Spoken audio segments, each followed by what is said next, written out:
From retro to next gen, we've got it all. I'm George, a Gen X grown-up, and this is Bit by Bit.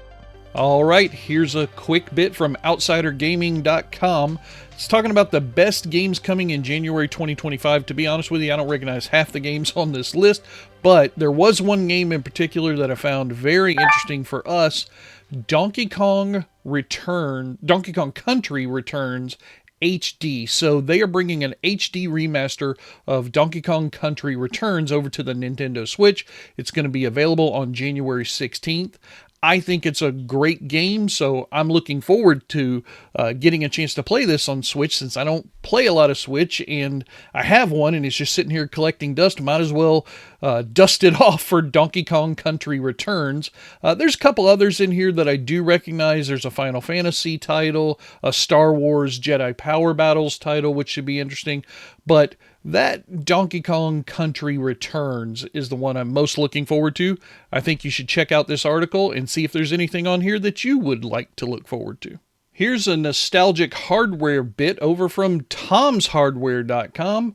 Apparently, there is a new sister or daughter board, whatever you want to call it, for the Commodore 64 that gives you full, true HDMI. I love Commodore 64. It was the first personal home computer that I ever had. And now there is a company, Side Projects Lab, that is putting out this adapter. Obviously, you have to do a little bit of work inside your Commodore 64, but if you're reading this article, it's probably something you're comfortable with anyway. There's a YouTube video for you to check out to show you some of the details. Really interesting little project.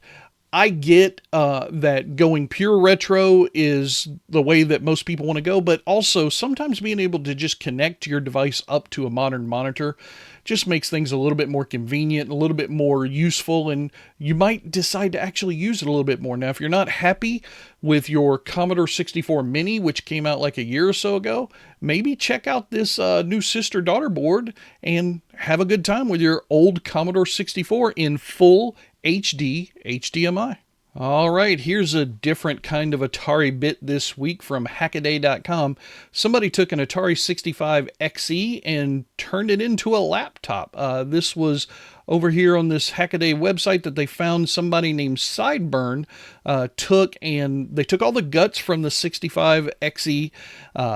It's an Arabic PAL version of the computer, so that's different from us here in America already, but then they converted it. They talk a little bit about the conversion process here and the details of the notes.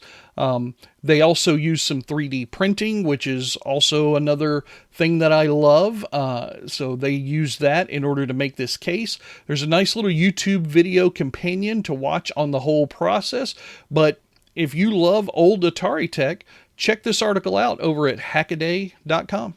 All right, you know it's going to be an awesome bit when you see this logo, Gen X Grown Up, in the corner up there, genxgrownup.com. There's going to be some new Atari titles getting physical Switch releases. They're coming out on February 21st, as the big bold graphic there describes. We've got Graveyard Keeper, Secret Neighbor, and Hello Engineer. I haven't played any of these games, but I am trying to get more into Switch playing since I own one. It's just been sitting there collecting dust, like I've said many a time. This is just the press release from Atari, giving you some details and the prices. Looks like we're going to have $35 for the two multiplayer titles from Hello Neighbor Universe, which is Secret Neighbor and Hello Engineer. Okay, cool. They're going to come out, like we said, on February 21st. And if you're interested in finding out a little bit more and getting some links to click, head over to genxgrownup.com and check out this article written by this awesome Arthur right here. Wonder how this made it into my video.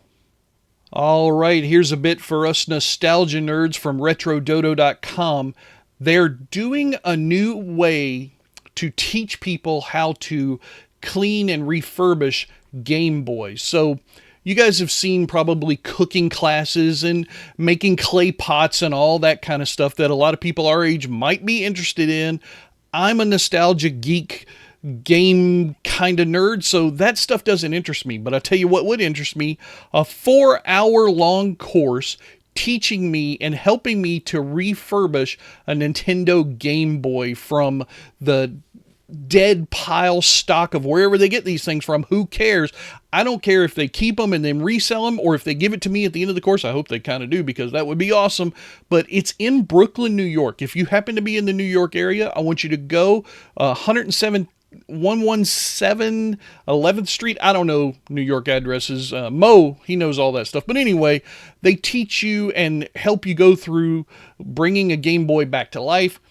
When you're there, talk to these people. Tell them we want more of these types of things, not just for Game Boys, but for all kinds of systems. And we want them in more cities across the country, specifically Tallahassee, Florida, when you go and talk to them. This thing looks awesome. Head over to retrododo.com to read the short article and maybe go make a reservation. And here's another Game Boy bit from GameRant.com. Nintendo and Lego are partnering up once again, this time to create a Nintendo Game Boy Lego set. Just like the last article, I think this is super cool. I love that Game Boy is getting a whole bunch of attention right now. I know Atari was the big hit at CES, thanks to our friends at My Arcade. We're going to talk about that a little bit later, but this is also pretty damn cool. If you want, there's a little reveal video that kind of shows you a couple little teaser images and whatnot, but it's coming out in October of 2025. You want some more details, head over to GameRant.com and check this out. Get ready to get yourself some brick building goodness. And here's another retro gaming bit from editorialage.com. They give us 12 retro games that are making a comeback here in 2025, and also a quick discussion on why nostalgia is trending. I think I have a pretty good idea of why it's trending. Number one, all the guys and girls who grew up in the 70s and 80s who loved arcade are 50 or even 60 years old at this point, and we all have our kids out of the house and we have disposable income, or at least a lot of us do, hopefully.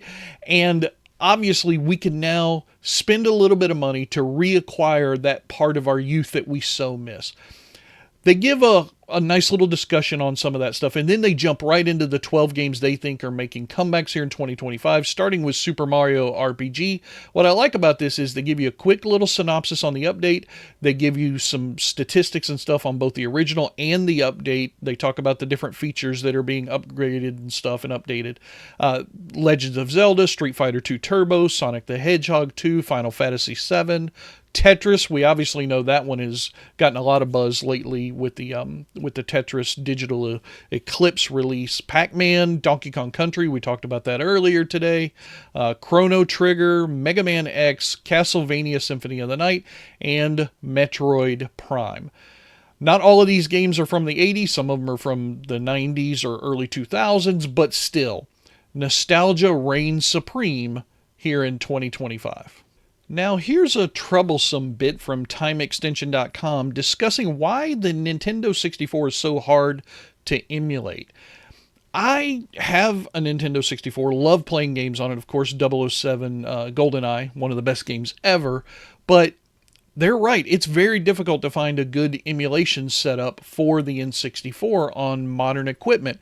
And apparently the reason why that's so is because when developers were developing games back on the N64, PCs couldn't do what the N64 could do, so they had to resort to all kinds of tricks in order to get the games to operate properly on the N64, and those tricks in the code that they had to use are apparently what make it very difficult now to emulate the N64, because all the different game development companies use different methods to get the most out of the N64. And I kind of understand. I mean, we see a lot of different games, and they're talking here about how even things like the Mr. FPGA is going to have problems emulating the N64. So until somebody figures out how to correlate all those different tricks that the different programming game developer houses used back then, we're probably not going to have a really great way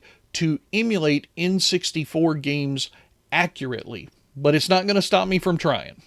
And here's the biggest bit of the week. Over on the Gen X Grown Up YouTube channel, check out our playlist that has, I don't know how many videos John did here. Look, 21 damn videos, all about CES 2025, most specifically about the My Arcade offerings. He's got videos in here where he talked about the stuff that they were releasing before the show started. Then he's got some cool look at videos. Then he's got some really awesome hands-on stuff. Obviously, the most popular one is the Atari Game Station Go. There's 21 videos in here for you to check out. Just start playing one and then play the whole list. It'll help you because you'll get a great entertainment education of nostalgia gaming goodness. We will get some awesome views and maybe even a couple of new subscribers. So if you haven't checked it out yet, there's the CES 2025 playlist over at Gen X Grown Ups YouTube channel.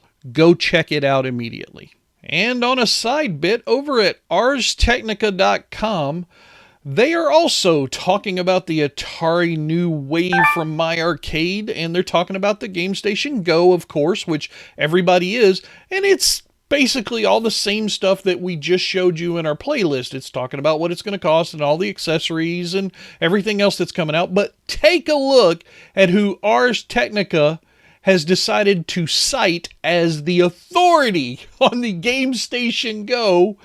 They went over to our YouTube channel, just like I gave you in our playlist, and they picked out this particular video, Atari Game Station Go, hands-on with the console and everything that John did there at CES. There were a lot of YouTubers out there this year that were doing a lot of stuff with My Arcade. There's a lot of articles out there on the web. I think it's super cool that Ars Technica decided, hey, you know what? Gen X Grown Up, they're the authorities when it comes to retro gaming, and specifically Atari and My Arcade. Absolutely, please go check out this article, and while you're there, click on the link to the video and go watch it a second time. And here's an in-depth reading bit from shacknews.com all about Nightdive Studios and how their 2024 went and where they see their future going. Now, what they did from shacknews.com was they talked to a bunch of the staff over at Nightdive, and it's a very interesting article. It's a long read, so make sure you have some time to spend with this, but it's very informative. Now, Nightdive, as you know, was recently acquired in 2023 by Atari, and they get into that down here in this section. But they talk about how that has affected things on their day-to-day basis. They talk about how they are now able to get different licensing and stuff that they couldn't have gotten on their own, how they're able to produce new stuff. They talk about, you know, what does AI do to the game development industry? Very interesting viewpoints and insight from the people who work at Nightdive Studios, who have created some awesome content over the last year and a half, 2 years, and even before that. But if you are into Nightdive Studios, Atari, or this kind of, it's not really independent game development, but it's also not big corporate AAA game development either, kind of in that middle range. If you're interested in that kind of thing, I highly suggest you go take the time to read this article over at shacknews.com. That's going to do it for the news making headlines in the gaming world right now. I am George, and if you want to see more, hit that subscribe button, and I'll keep on bringing you the news bit by bit.